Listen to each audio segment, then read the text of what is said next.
Председателот соопшти промени во чувањето на големата количина дата на податоци, позната како метадата, собрана од Агенцијата за национална безбедност и предложи процедури што треба да ги почитува американската влада за пристап до таа дата. Тој исто така се обиде да ја убеди меѓународната заедница дека САД ќе бидат промислени кога се работи за шпионирање во странство. The bottom line is that people around the world Во крајна линија, луѓето во светот без оглед на нивната националност треба да знаат дека САД не шпионираат обични граѓани кои не се закануваат на нашата национална безбедност и дека ние ја почитуваме нивната приватност. Ова се однесува и на странските лидери.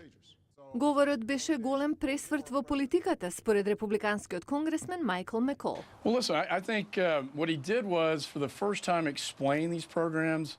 Тој за прв пат ги објасни овие програми и ги бранеше. Мислам дека назначено е што метадатата нема да биде уништена, туку ќе биде ставена во раце на трета странка.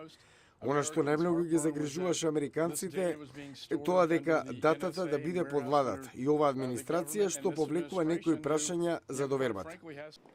Неговиот колега, републиканскиот конгресмен Майк Роџерс, го пофали Обама за одбраната на собирањето податоци како неопходно.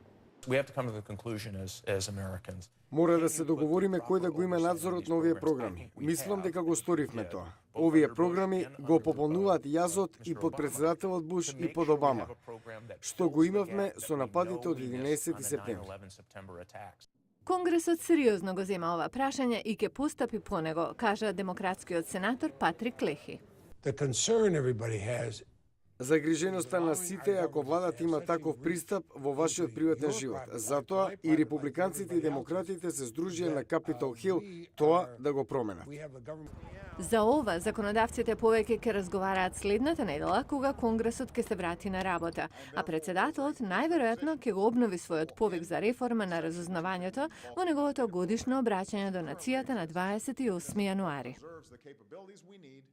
without the government holding this bulk metadata.